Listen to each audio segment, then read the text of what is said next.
Permítame presentarme, mi nombre es Alida Davis, pues soy consultora, trabajo para KPA pues ya hace varios años. KPA se ha encargado de hacer siempre, buscar un especialista en la materia, en el tema del curso que se va a dar, del taller que se va a dar.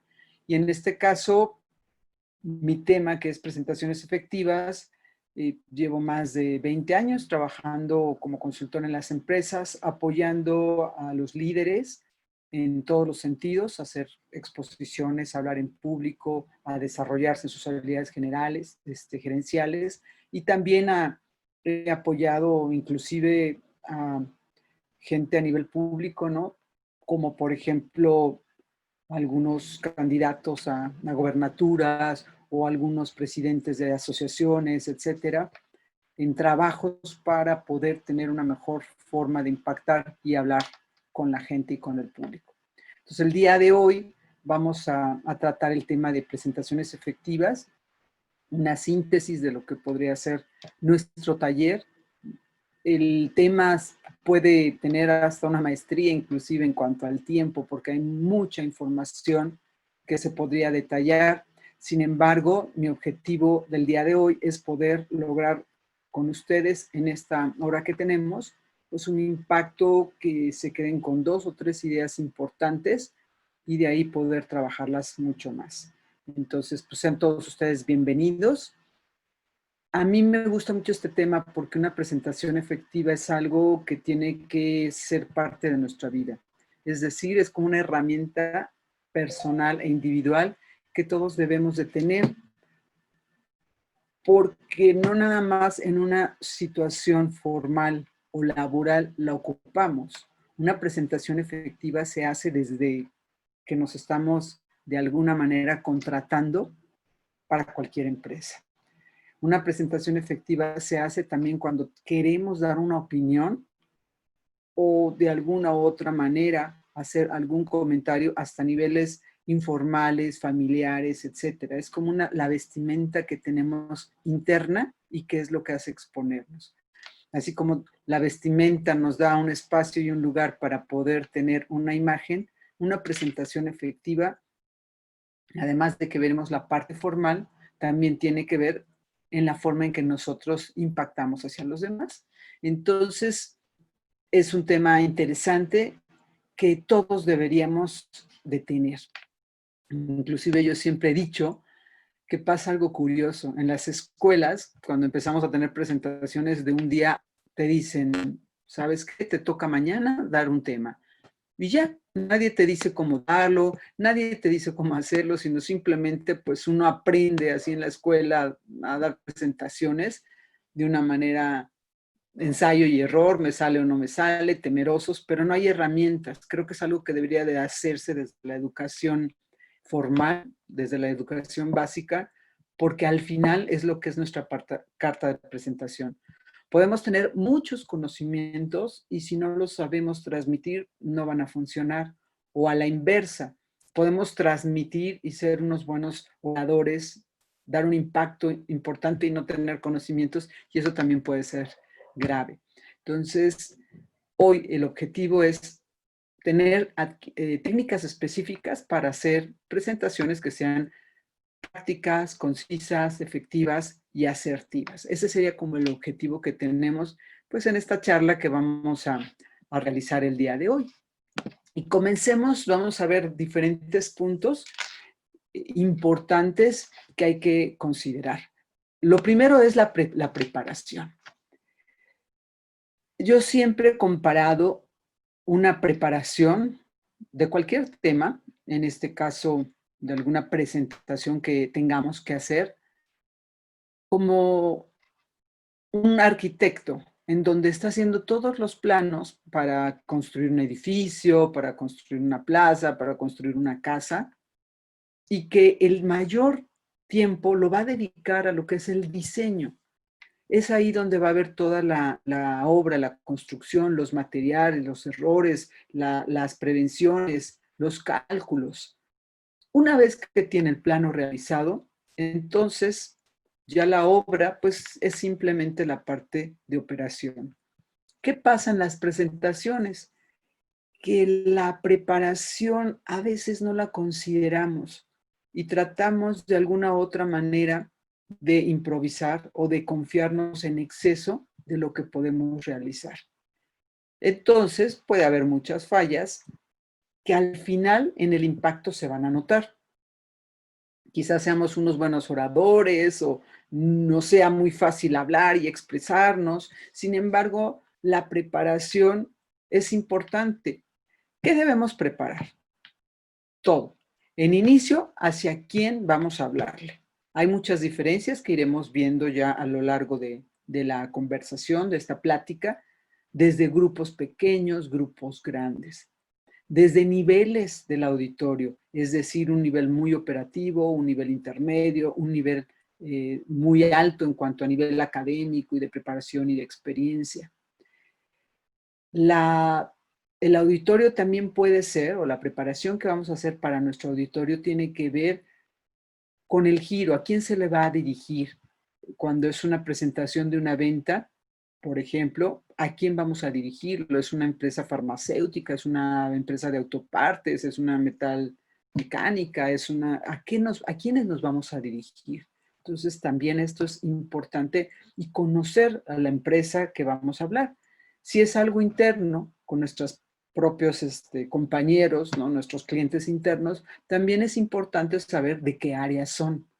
No es lo mismo la gente de finanzas que la gente de investigación y desarrollo o la gente de recursos humanos.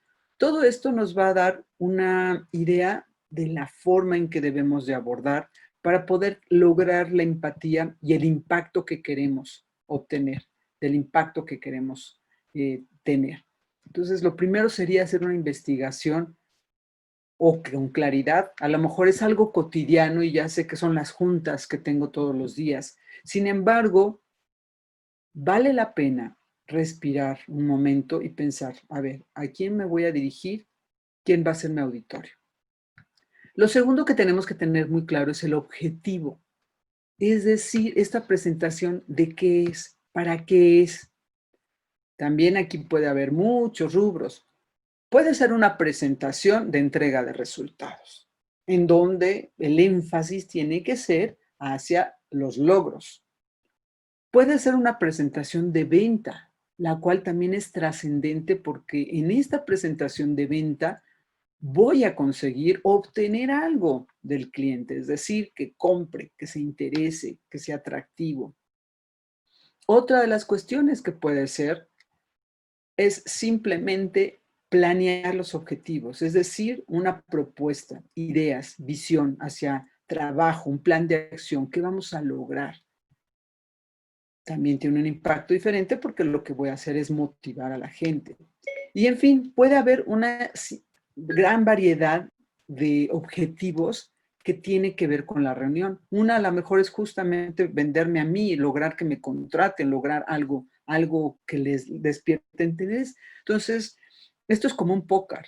Hay diferentes cartas y la que vamos a ir jugando tiene que ver con el auditorio, con el objetivo que vamos a realizar. Otra parte de la preparación son los espacios, es decir, dónde va a ser las oficinas de la gente, del cliente, de mi director, de mi superior a quien voy a reportar, va a ser en mis oficinas, va a ser un espacio chico, va a ser un espacio grande, va a ser un espacio cerrado. Y parece mentira, pero esto también impacta mucho porque toda la preparación que vamos a tener es adecuada al lugar en donde lo vamos a realizar. Es decir, tenemos pantalla, hay algunos auditorios enormes que tenemos hasta 2 o 3 pantallas, o no hay nada, tenemos rotafolio. ¿Qué materiales o qué es lo que tenemos que nos va a ayudar o no nos va a ayudar? A veces no lo sabemos, a veces no sabemos todo esto, pero entre mayor información tengamos es importante. Y la preparación, una vez que ya vimos todo el contexto, que ahorita lo vamos a ver también más a detalle, es qué voy a decir y cómo lo voy a decir. De qué manera yo me voy a preparar para transmitirme con esta claridad de que tengo acerca de lo que quiero lograr en la reunión, qué es lo que yo voy a realizar para poderlo lograr. Entonces, vamos a la parte Número 2, que sería la exposición. Ya con todos estos antecedentes, voy a tomar una línea directriz que me va a dar esta hilación o esta alineación de lo que quiero decir. Mi exposición va a ser todo. Es increíble cómo en pequeños momentos se logra mucho. Es decir, el impacto. Algo que también hay que considerar en la preparación es el tiempo que yo tengo para poder hablar o para poder transmitir mi mensaje. Alguna vez recuerdo que tuve la entrevista con una persona que era muy importante, era un director top que tenía el poder de tomar la decisión de los cursos que yo iba a ofrecerle, y recuerdo perfecto que me dio exactamente 5 minutos. Él vivía en Toluca y de camino hacia la oficina en Santa Fe nos vimos en un Vips y yo me preguntaba muchas cosas. ¿Desayunará, no desayunará? ¿Espero, no espero? O sea, yo muy nerviosa porque era una transacción muy importante la que se iba a hacer. El hombre era tan importante que llegó, se sentó, me dijo, ¿cómo estás? Nos saludamos, me dijo, oye, ya sé que hay todos estos cursos, estas son las demandas, ¿me traes algo? Le di una carpeta, me dijo, muchas gracias, te va a llamar mi secretaria, se paró y se fue. Entonces, fue una presentación, porque al final de cuentas lo fue, y el impacto es bien importante que hay que lograr. Entonces, saber si la presentación es de más tiempo o de menor tiempo, porque es la oportunidad que tenemos para en eso poderlo transmitir. Bien, pues en esta circunstancia, la exposición va a tener que ver en la manera en que yo voy a decir lo que voy a decir, cómo lo voy a ordenar. Y tengo que prepararlo de una manera tal que tenga un desenlace desde un inicio, la información y un cierre. Hay una regla para todo lo que tiene que ver con exponer o para la oratoria. Y lo primero que nos dice es, di lo que vas a decir. Como en este caso, el antecedente de la presentación efectiva y el objetivo. Lo segundo sería decirlo. Y lo tercero es decir que lo dijiste. ¿Qué quiere decir esto? Que es la manera de darle una estructura a lo que tú vas a hablar. Las cosas con estructura dan un impacto mucho más sólido. Las cosas sin estructura se pierden. No es lo mismo decirle en el elevador a tu jefe, oye, te quiero decir que logré esta venta. La va a escuchar, pero no va a tener la solidez de lo que tú le estás transmitiendo. En cambio, si haces una junta con él, una reunión, y le dices, vengo a exponerte esto y esto y esto y esto, es fabuloso y tiene un impacto mucho mayor. Entonces, a la hora de exponer, la estructura que le demos a nuestras palabras es bien importante. Por eso, decir lo que vas a hablar. Hoy vengo a hablarles de un producto maravilloso que les voy a ofrecer. Lo segundo sería decirlo, comentar los beneficios, las ventajas del producto, etcétera. Y lo tercero sería, bueno, como ya vimos, el producto es maravilloso y es conveniente por esto. Y haces un cierre fenomenal, que tiene que ver mucho pues con la estructura de objetivo, comunicación y cierre, pero dilo. No nada más lo tengas, sino dilo. Otra cosa muy importante en la exposición es tener puntos. 1, 2, 3. Por dar un ejemplo, de 3 a 5 puntos es ideal, al estilo de gran y fabuloso Adal Ramones. Si alguna vez ustedes lo vieron, decían punto número 1, punto número 2, punto número 3. Bueno, los especialistas en todo lo que son las conferencias y la oratoria nos lo dicen. Decir el punto 1, 2, 3 y 4 es fabuloso tanto para mí, porque me centra en un orden, como para los demás, porque le da justamente esta estructura. Además de que es un pequeño gran acordeón, para mí, yo me aprendo que son 3 puntos de los que voy a hablar, y entonces cuando toco cada uno de los puntos, fluye.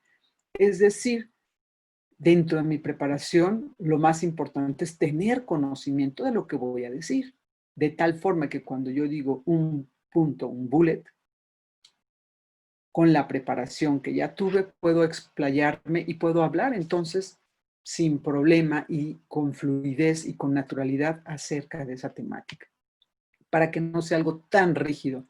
Tener estructura no quiere decir ser rígido, sino quiere decir simplemente tener un orden adecuado. Entonces ya tenemos esos dos puntos en la exposición. Uno, tener la estructura, decir lo que vas a decir, decirlo y luego parafrasearlo o concluirlo. Dos, dar cada uno de los puntos que son importantes. Tres, dentro de la exposición, como ya lo vimos, sabernos a quién nos estamos dirigiendo. Hay una parte muy importante. En auditorios que tienen un nivel más operativo, tenemos que ser sumamente descriptivos. En auditorios que tienen un nivel más académico y de mayor experiencia, tenemos que ser menos concretos. Así es nuestra regla, que va a funcionar muy bien. De alguna u otra manera, ser descriptivos ayuda a sensibilizarnos acerca de las temáticas que vamos a decir. Sin embargo, cuando el nivel es muy alto y yo me vuelvo muy descriptiva, puede ser hasta ofensivo para la gente. Entonces, es importante en la exposición preparar para el auditorio. Ser empático. Si es una gente muy técnica, puedo hablar yo también de tecnicismos, pero si la gente no es tan técnica, entonces tengo que ser más descriptivo y menos técnico. Otro punto que funciona muy bien es dar ejemplos. Los ejemplos hacen que la exposición sea mucho más clara. Yo al principio di el ejemplo de un arquitecto y entonces esta situación de hacer analogías o hacer metáforas ayuda mucho a que la exposición quede más clara. Algo que también nos ayuda mucho es poder dar, además de ejemplos, de la vida personal o de la vida cotidiana. Recuerdo mucho cuando yo tuve a una persona que le aprendí hace muchos años, él hablaba mucho de su vida personal, sin ser algo tan íntimo, pero sí de experiencias que había tenido. Y dentro de mí yo decía, bueno, ¿y por qué hace eso? Al cabo del tiempo y al cabo de la experiencia me di cuenta que cuando uno habla de experiencias personales, capta inmediatamente la atención de los demás, porque se hace empatía y al hacerse la empatía, es decir, las experiencias personales es más común que todos las tengamos y al hacer esta empatía se logra poner mucha mayor atención. Entonces, de alguna u otra manera, poder dar ejemplos personales o experiencias va a ayudar a que la exposición sea grata. Y un punto más importante serían los sentidos. Es decir, el poder de la palabra es bien grande, porque podemos lograr que el auditorio sienta, huela, oiga, hasta pueda de alguna u otra manera saborear. Si yo ahorita les dijera, por ejemplo, imagínense que ya a las 12 del día ponemos un tarro con agua fría, sal, limón y le servimos una cerveza. Yo les aseguro que algunos de ustedes empezaron a sentir hasta en la boca. Entonces, podernos utilizar imágenes descritas en nuestra exposición va a ayudar mucho. Y me van a decir, bueno, pero mi tema es laboral, ¿qué voy a hablar de una cerveza? No importa. Lo más rico de todo esto es que se vale todo. Si tú haces una analogía y la utilizas para dar un ejemplo, para algo, va a ser muy adecuado. Entonces, eso sería la parte de la exposición. Estoy viendo que algunos escriben que tuvieron dificultad para entrar a la página, pero bueno, esperemos que los demás estemos bien. Vamos al tercer punto, que sería el miedo escénico. Este tema me encanta porque ¿quién no ha tenido miedo escénico? Es ponerse a dar una exposición, una presentación, es exponerse.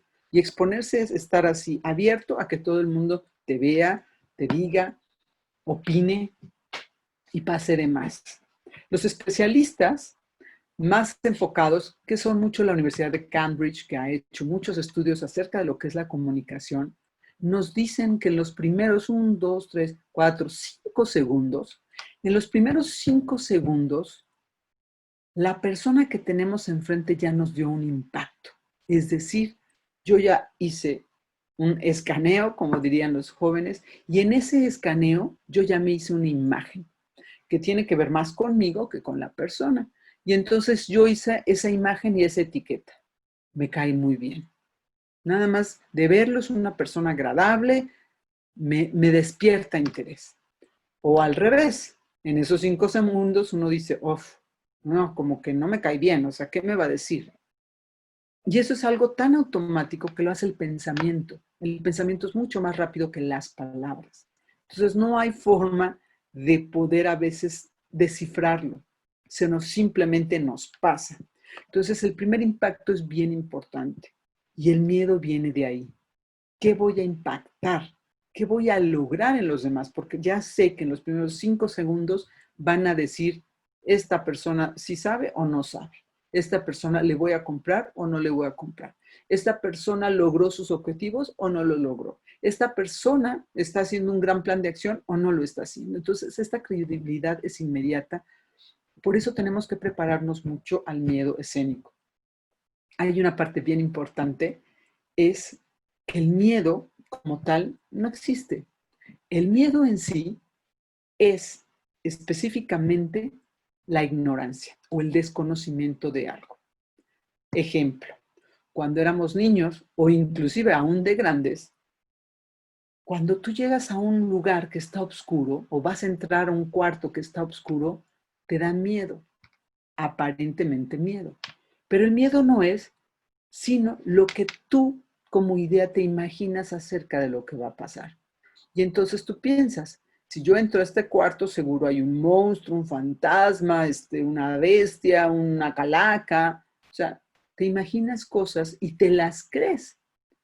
Pero te las crees porque no estás viendo. Es desconocimiento e ignorancia, porque en el momento que tú prendes la luz, dices, no hay nada. Y se te quita el miedo. Lo mismo pasa en el miedo escénico.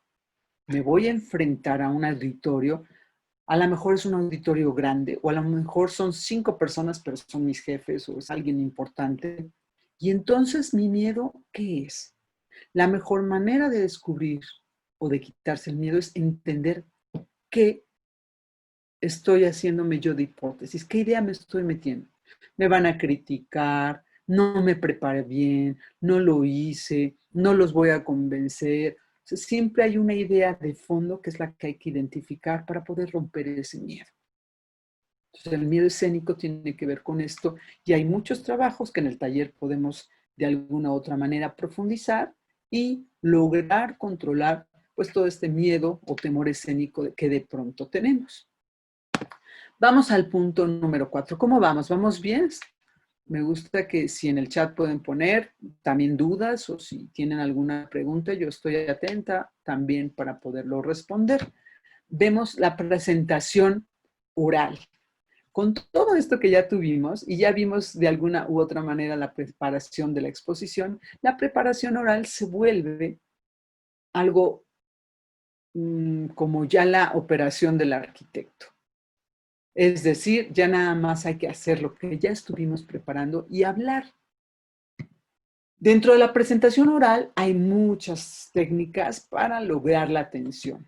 Por ejemplo, el tono de voz, las pausas, el acercamiento, que ahorita lo veremos más a detalle. Todo esto va a tener que ver con la presentación oral. Es transmitir, como ya dijimos, con ejemplos, descriptivamente, todo lo que estamos logrando. Pero en la presentación oral tenemos que tener en cuenta muchas cosas y es observar a todo el auditorio y no tener miedo de verlos, por ejemplo. Es decir, ver a los ojos y no descuidar a ninguno de los participantes, sino siempre estar yo entregándome al grupo. A veces nos da mucho miedo hablar, como ya lo vimos, porque empezamos a hacer ideas acerca de lo que pensamos, son ideas que nosotros nos metemos y nos preocupamos tanto por el auditorio que dejamos de vernos a nosotros mismos. Aquí lo más importante que tenemos que tener bien claro es que lo más importante es la gente. Como yo ya me preparé, lo único que tengo que estar es atenta a las personas, no pensar en mí, no pensar en mis manos, en mi cara, en cómo estoy hablando, sino pensar en ellos. ¿Qué están esperando de mí? ¿Qué debo de decir? Observándolo a ellos. Y de esta manera la presentación oral va a empezar a fluir, porque mi foco de atención no va a ser en mí, sino en ellos, en la gente, en los que estás, en atender cómo nos ven, cómo dicen, si tienen dudas. Por ejemplo, aquí hay algunas cuestiones. Me dicen, ojalá nos des tips de lenguaje corporal. Esto lo vamos a ver ahorita en el siguiente punto, con mucho gusto. Y nos dicen, ¿algún ejercicio para calmar el miedo escénico? Hay varios. El primero que debemos de hacer, insisto, es poder identificar el temor que yo tengo y traspasarlo. Es decir, ¿cuál es mi miedo escénico? Y hacer conciencia, decía Freud, hacer consciente lo inconsciente es la cura. Hacer conciencia de qué es mi miedo. Puedo suponer, por ejemplo, la gente está más preparada que yo, los que me van a escuchar. Puedo suponer, es un alto grado directivo y tengo que quedar bien. O puede ser, no estoy bien preparada. O puede ser hasta inseguridades, me estoy vistiendo mal, tengo el pelo medio revuelto, o sea, a nivel físico. Entonces, cuando uno hace conciencia,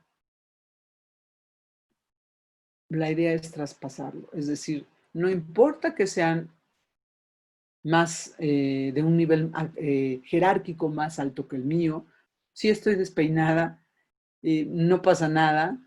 Si estoy aquí es porque tengo esta capacidad de darles esta información, por eso este lugar me lo he ganado y tengo experiencia y por eso estoy aquí y lo voy a hacer bien. Ese sería uno. Otro método también es la respiración y viene mucho al caso con la presentación oral. Normalmente cuando tenemos miedo hablamos en demasía, hablamos con verborrea, bla, bla, bla, bla, bla. Y el impacto es negativo. Si nosotros aprendemos a respirar y a hablar más pausado, el impacto es mucho mejor. Por ejemplo, ahorita yo hice una pausa larga a propósito. No estamos en forma presencial, pero cuando uno hace una pausa, la gente pone más atención. Entonces, si estamos nerviosos o tenemos miedo escénico, lo mejor es respirar y tomarlo con calma.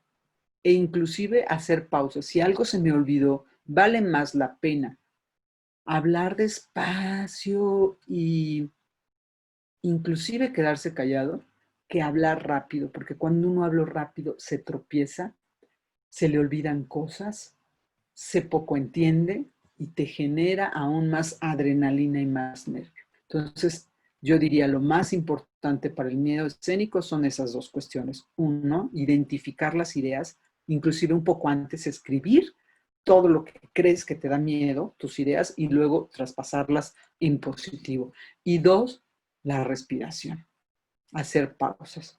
Un tercer punto que ayuda mucho es verse en el espejo. Si es una presentación muy importante, ensáyala. En tu momento de presentación, vete en un espejo, háblate a ti misma y este ensayo de una y otra vez hace que cuando tú llegues al momento real, ya lo hagas muy fácil, porque es una preparación y es un entrenamiento. Entonces, de alguna u otra manera ya lo tienes ensayado.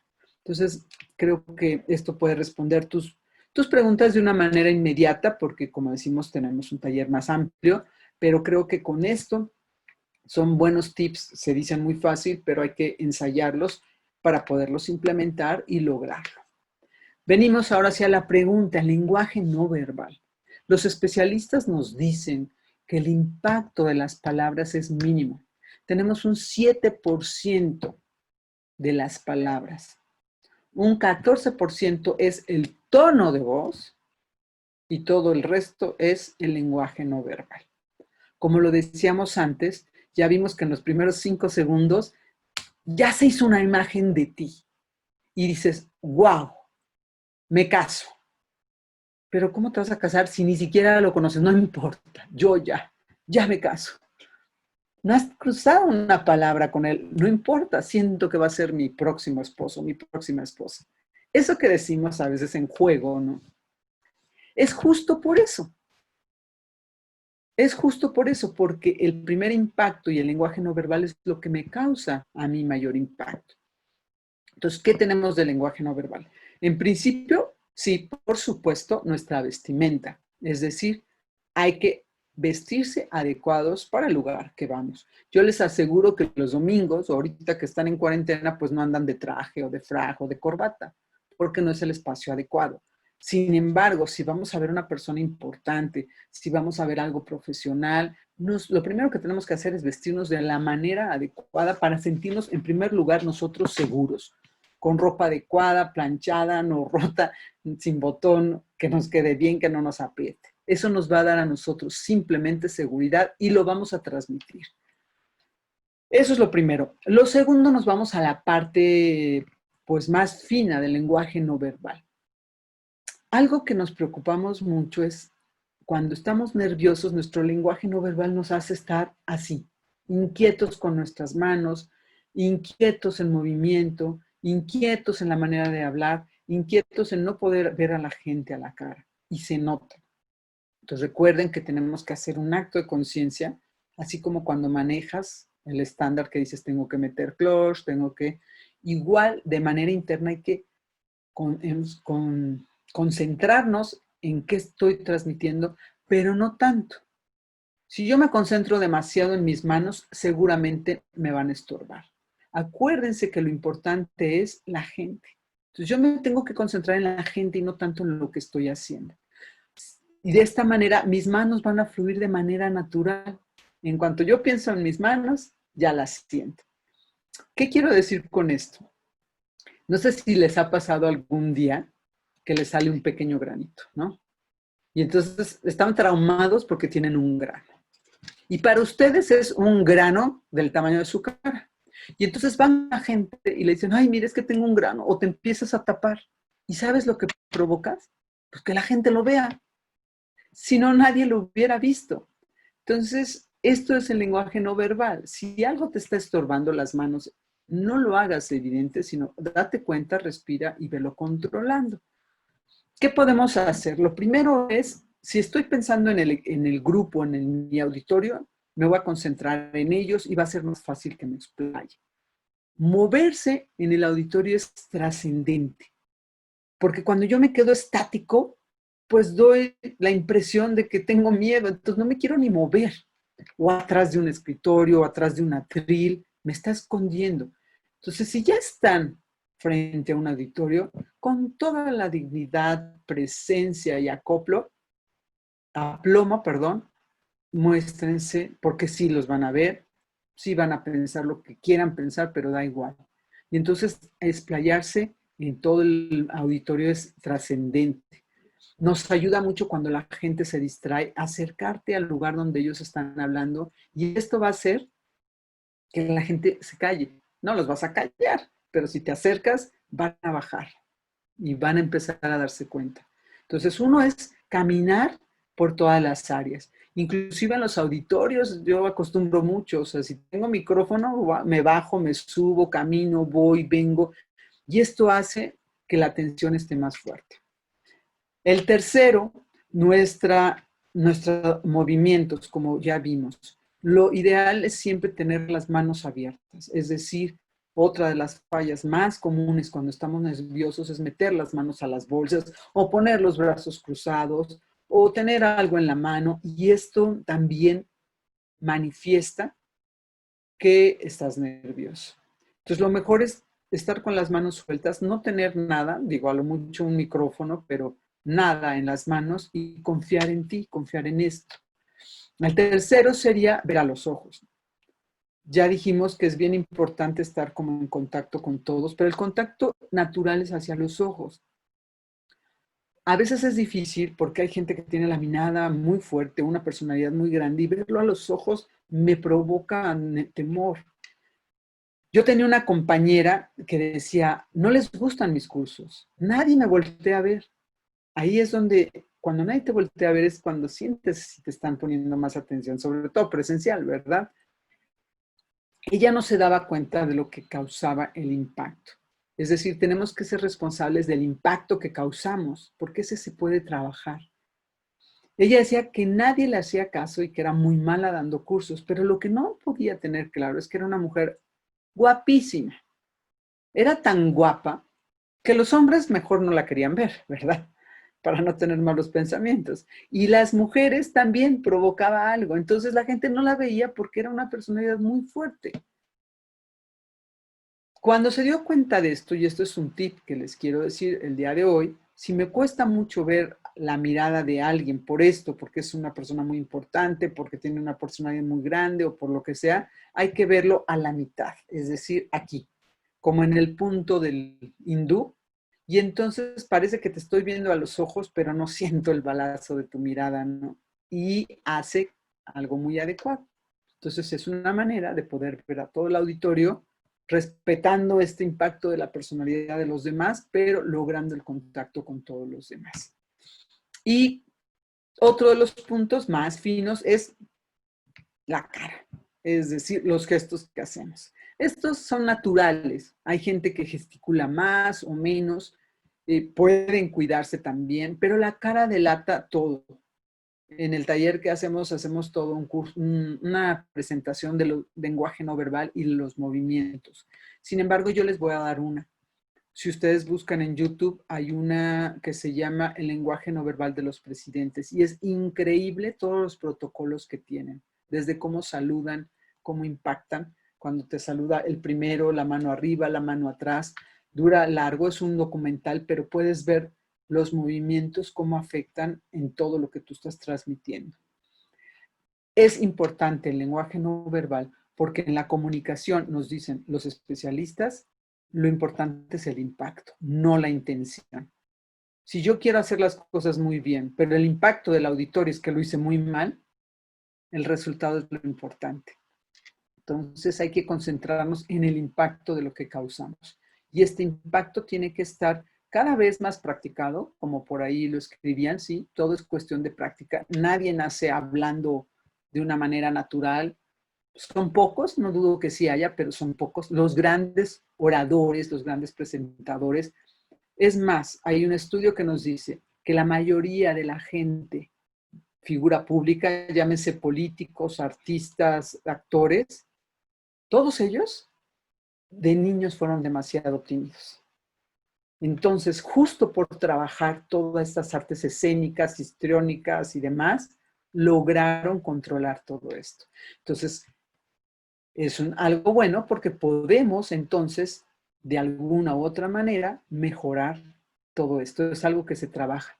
Ustedes a lo mejor no lo saben, pero Cantinflas tenía un problema neurológico que se llama afasia verbal, en donde el cerebro y la boca no conectan de manera inmediata lo que están diciendo. Entonces, él hablaba así porque tenía esta falla. Sin embargo, la trabajó tanto que esta falla se hizo extraordinariamente famosa, mundial, y hoy en día en los del diccionario de la lengua española hasta están sus palabras, pero fue por un trabajo de practicar y practicar y practicar. Entonces todo esto se logra. Por ahí me preguntaban acerca del escenario, sí, vamos a ir también justo a eso con este siguiente punto. El manejo del escenario y del auditorio. Ya vimos que el auditorio pues tiene mucho que ver con la gente a qué se dedican, de dónde vienen, de qué áreas son, etcétera. Esto es bien importante porque si nos vamos a dirigir a personas más científicas, más numéricas, pues tienen una manera de ser mucho más estructurada, mucho más lineal en el sentido del orden de la estructura, más técnica, requieren de una información con más bases sólidas, más fundamentos, referencias de autores, de libros, de todo esto. Y entonces tenemos que prepararnos para dar así la conferencia o la plática o la presentación. Si estamos hablando de personas que están, por ejemplo, en el área de ventas, en el área de recursos humanos, en el área inclusive administrativa, pues va a ser gente que le gusta más el diálogo, que le gusta más la descripción de las cosas, que no necesita oír tantas cuestiones de referencias de autores, de bases, sino más bien platícamelo, a ver, platícamelo. Entonces también va a ser un impacto distinto. Hay 4 cerebros diferentes, bueno, unos dicen 3, otros 4, hay diferentes metodologías acerca de esto. Lo que sí sabemos es que de acuerdo a tu manera de ser, tu estilo del pensamiento, es como te tienes que dirigir. Y si tú me dices, bueno, es que es un escenario mixto, ¿qué hago? Ah, bueno, si es un escenario mixto, entonces lo mejor es siempre incluir un poco de todo para atinar, es decir, un poco de bases, un poco de referencias, mucha descripción, y así haces una combinación para que llegue a todo, porque imagínense que es un auditorio mucho más artístico, es gente de diseño, es gente creativa, es gente de marketing, de la parte comercial, pues también tienes que iluminar con muchas imágenes, muchas analogías, muchas cuestiones más palmadas hacia surrealistas. Entonces, lo ideal es que para que el escenario haya de todo, mezcles de todo y metas todos los sentidos, como ya vimos. Imagínense que ahorita probaran un delicioso café expreso cortado doble. Entonces, metes ya algo de sabor. Imagínense ahorita que pudieran oler el perfume más delicioso que hay en su pareja. Ya metiste el olfato. Entonces, el manejo del escenario tiene que ver con hacer empatía, que ya hablamos un poco de todo esto. Y del auditorio. Y el manejo del escenario, de moverse, de plantearse. Si ya estás enfrente, exponte. Y no tengas miedo a exponerte. Hay que pensar en que por algo estás ahí y que eres la persona ideal para hacer. Y esto nos va a ayudar mucho a lograr. Luego tenemos la parte de, igual, insisto, si alguien tiene preguntas o comentarios, puedan comentarlo. Me decían, el teatro ayuda mucho. Claro que el teatro ayuda mucho. Y el teatro también ayuda mucho porque se enfoca a las emociones. Es decir, aunque sea una presentación formal, laboral, profesional, no olviden la parte de las emociones porque llegamos a la esencia de los seres humanos. Son lo más importante antes que aquel director enorme o ese CEO o ese personaje, hay un ser humano interno. Entonces, si nos enfocamos a las emociones, siempre vamos a ayudar muchísimo. Y el teatro impacta todo esto, ¿no? A toda esta arte escénica de manejar emociones, de manejar todo lo que son los sentidos, porque a través de los sentidos es como percibimos del manejo del escenario y de explayarse. ¿Qué tenemos cuanto a los auditorios? Bueno, ya vimos, cuando es un auditorio muy grande, la interacción pareciera ser un poco difícil porque no puedes hacer preguntas, respuestas, sino que ahí el foco más importante eres tú. Tú estás hablándole a todos.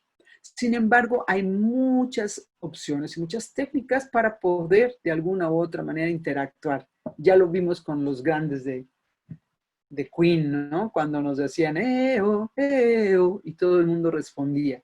Entonces, sí hay formas de hacer interacciones y es recomendable en los auditores. A ver, alce la mano aquellos que llevan 5 años en la empresa y aquellos que llevan 10. Alcen la mano aquellos que... Hay muchas formas de hacerlo a nivel de auditorio para que no sea algo plano, plano, plano. Lo que sí estamos convencidos es que hoy en día es más interactivo y menos pasivo. Cuando el auditorio es más pequeño, tienes esta posibilidad de interactuar. Trata de preguntar, trata de hablar, trata de hacer lanzamientos de ideas y de trivias para que la gente responda. Y de esta manera vas a tener una forma mucho más interactiva. Algo que les comenté al principio y que quiero ahorita de alguna manera consolidar es esto de que el auditorio tiene que ver con el tipo de gente al que te estás refiriendo. Si es gente muy operativa, lo que tú tienes que hacer es muy, muy descriptivo y pocas imágenes, poca escrito y muchas imágenes. Alguna vez estuvimos dando capacitación en todos los hoteles de la Ribera Maya y de Cancún, desde el ama de llaves hasta el botones, hasta todos. Y había gente que inclusive no sabía leer o escribir, porque era gente muy operativa. Sin embargo, había una presentación y había un curso y un taller y había que instruirlos. ¿Qué puedes hacer con un grupo? Y estoy yéndome a los extremos para que nos quede muy claro. Con un grupo así tienes que ser muy técnico y hacerlo todo a través de imágenes. A grupos muy operativos, tú les vas a hacer una pregunta y nadie te va a contestar. Es difícil que haya interacción porque ellos tienen mucho miedo de hablar. Entonces, no vas a poder hacerlo de esta manera interactivo. Sí los vas a poder hacer, por ejemplo, hagan un dibujo, hagan esto, pero no los puedes exponer. Tú tienes que ser sumamente descriptiva. Paso A, paso B, paso C, paso D, tal cual. Vámonos al otro extremo, cuando el auditorio tiene un nivel académico, un nivel de experiencia, un nivel jerárquico muy alto, si tú te vuelves muy descriptivo, va a haber un choque porque los estás tratando de una manera que para ellos es algo evidente y los puede inclusive ofender. En este tipo de presentaciones puedes entonces ser mucho más interactiva. ¿Ustedes qué opinan? ¿Ustedes qué piensan? Y luego siempre tener el cuidado de tomar la palabra tú, porque el riesgo que hay en estos tipos de auditorio es que pasa al revés. Saben tanto que te quieren quitar tu micrófono o tu poder y tú tienes que entender que tú eres el especialista y por eso estás ahí. Entonces está bien participar, pero siempre controlado. En el taller vemos los tipos de participantes, el que es nervioso, el que siempre te contradice, el sábelo todo, el que te ayuda, el que se enoja. A mí me ha tocado alguna vez, recuerdo que estuve dando un curso muy importante para el gobierno y uno de los directores llegó y dijo, bueno, yo vengo aquí porque me mandan, ¿no? Entonces sí puede tocarte gente de pronto que te dice eso. Claro, yo le dije, bueno, tú también me caes muy bien, ¿verdad? Vamos a comenzar. No, claro que no le dije eso. Pero es una manera de decir, a ver qué me vas a decir. Porque además cuando estás al frente, sí están a la expectativa, a ver qué me vas a decir. Entonces es la manera de poder llevar, si es un auditorio a nivel informal, si es un auditorio a nivel formal, pero lo más importante y que nos quede como bien clara este punto es interactuar de alguna manera. Algo muy importante en la presentación, que no lo había mencionado, es que si tú te vas a traer materiales, que los materiales sean dinámicos. Está mal visto poner miles de letras, ya no se usa, eso se hacía antes, inclusive en las épocas de los acetatos, tú llevabas con todo tu escrito y casi casi leías la presentación. Hoy no, la presentación puede estar o no puede estar. Cuando tú hagas una presentación debes de tener la capacidad de que esté o no esté el apoyo visual, tú la puedas dar. No te enfoques a lo visual ni veas nunca la pantalla. Lo mejor que se puede hacer es poner imágenes, así como lo estoy haciendo yo, para que ilustren y como una forma de escenografía, pero nada más, porque si tú pones letras, lo que va a pasar es que el auditorio va a ver más tu pantalla que a ti y pierdes toda la atención. Uno. Y dos, te vas a confiar en que lo traes escrito en la pantalla y dejas o sea, pierdes toda la naturalidad, dejas de atender al público por estar viendo y estar siguiendo la pantalla, que te da también cierta rigidez. Entonces, eso es bien importante, solo imágenes. Y el cierre grandioso. ¿Cómo puede ser un cierre grandioso? Siempre como en los shows. Ustedes han ido a un concierto. ¿Cuál canción te ponen al final? Te dejan la canción que te va a dejar súper prendido, súper emocionado, porque de alguna u otra manera así te vas y te vas a quedar pensando en eso y con un impacto fabuloso. Entonces, los cierres pueden ser o son más bien estratégicos. Puede suceder que el impacto, porque uno va viendo la respuesta, tú sabes si lo estás haciendo bien, si estás teniendo el resultado o no, esto es algo inmediato. Si no lo estás haciendo bien y tú lo estás notando en la gente, tienes que tomar ánimos, darte cuenta para retomar el rumbo.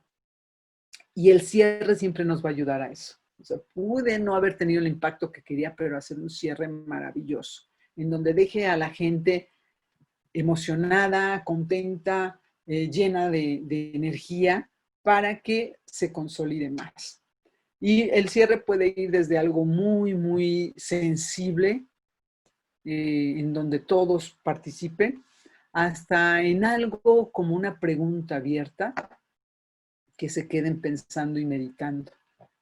Entonces, tu cierre tiene que ser siempre muy, muy guardado. Por ejemplo, si estás haciendo una presentación acerca de los objetivos del próximo año, de qué es lo que vas a lograr, tu cierre puede ir enfocado así, ¿no? Yo les dejo la tarea que ustedes piensen cómo nos vamos a ver en un año con todo esto que les dije. Si es lo adecuado o no lo adecuado, ¿ustedes qué harían? Y si tienen una propuesta diferente, quédensela pensando para que de alguna manera lo podamos integrar en el momento adecuado. Entonces ya les dejas una pregunta que hace que se consolide mucho.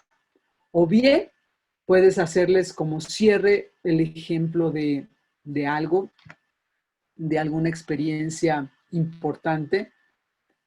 Por ejemplo, yo tenía a una persona que le daba coaching. Él era un gran director de una gran empresa y tenía un problema de que era tartamudo, igual que el rey. Entonces, imagínense que él tenía que hablar a público, hablar a la gente y tartamudeaba, no podía hablar, le costaba mucho trabajo y entre más era el impacto, o sea, más ansiedad tenía, menos lo lograba. Y fueron muchos ejercicios que se pudieron realizar al grado que hoy en día es hasta speaker. Entonces lo pudo lograr, o sea, es un conferencista ya muy famoso que lo pudo ir sobrellevando.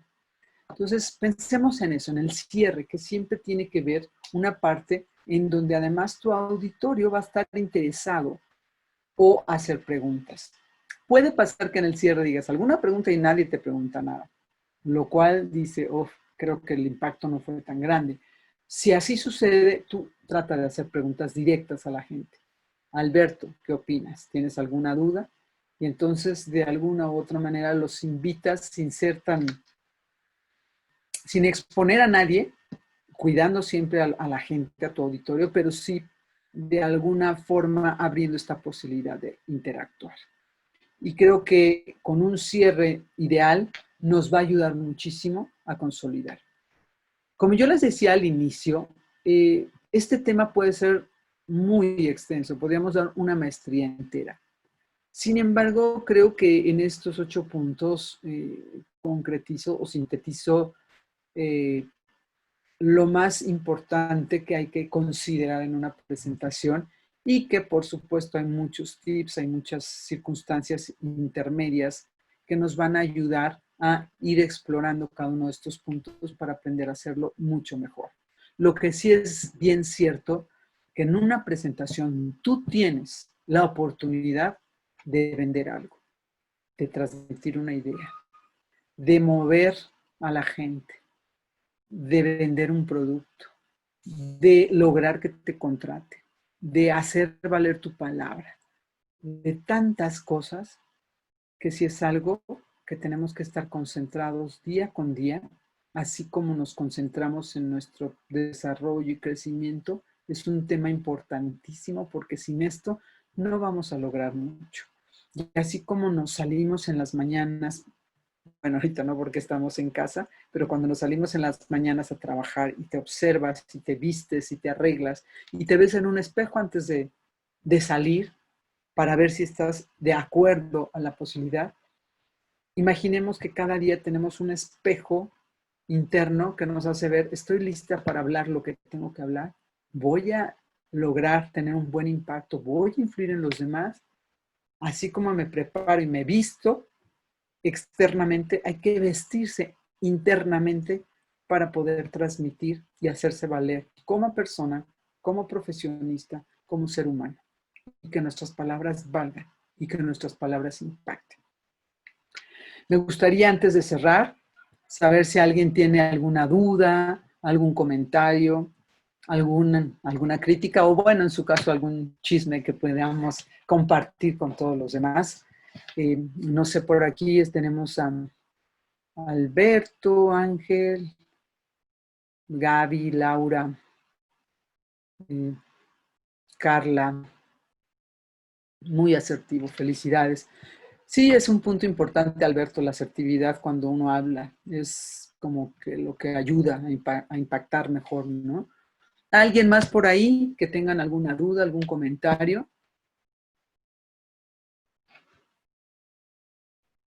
Aquí estamos 12 personas. El tema es muy grande, muy interesante. Les sugiero otra vez, eh, si tienen posibilidad de ver este video en YouTube o este documental que se llama El mensaje no verbal en los presidentes. Les va a impactar todo lo que hacen. Entonces, ahora que a lo mejor hay más tiempo que otras veces, véanlo, da unos tips de manejo no verbal, de escenario, de todo, que les va a dejar impactados en todos estos protocolos que hay a nivel ejecutivo, pero nos ayudan en la vida diaria, ¿no? Los colores más recomendables para la ropa en una presentación siempre tienen que ser tonos, bueno, dependiendo del lugar. En la mayoría son tonos oscuros, en la mayoría porque si estás en una playa o a nivel del mar no procedería, pero sí colores oscuros. El negro, el gris y el azul. El café tiene un impacto no tan adecuado. No sé por qué. Yo no soy especialista en colores o no soy la que hace los estudios de los colores, pero el café, el beige, no es muy adecuado. Siempre los colores oscuros van a dar mucha mayor formalidad. Si estás en un lugar más tropical, puedes usar colores, evidentemente el blanco, evidentemente. El rojo está muy debatido, pero logra un impacto. Entonces, lo ideal cuando es algo formal son colores oscuros con algo blanco, ¿no? No todo de negro, algo que contraste, un blanco, un color clarito, azul, etcétera, ¿no? El lenguaje no verbal, recuerdo mucho en la universidad, un maestro nos explicaba la técnica del piojo, precisamente para fingir que tenemos la mirada al público. Igual practicamos mucho la técnica de chapucha, exactamente. Ver, parecer que estamos viendo aunque no estemos viendo. Nos pueden compartir la grabación de la charla, como no, vamos a ver la posibilidad. No te sé responder en este momento, pero por parte de KPA, cuando ya hagamos la retroalimentación, que por cierto, por ahí una encuesta, les agradezco me den esta retroalimentación también para mejorar. Con gusto te damos la respuesta. Como les digo, habría mucha información más. Los invitamos a que tomen pues, una segunda parte en todo esto, ¿no? Ya el curso como tal. Y pues les agradezco su tiempo, espero que les haya sembrado inquietudes, les haya aclarado ciertas dudas y que con esto pues podamos hacer mejores presentaciones. Les reitero, mi nombre es Alida, estoy a sus órdenes en KPA y pues tengan una linda semana. Cuídense mucho que todavía hay riesgos por ahí. Gracias a todos, bonito día.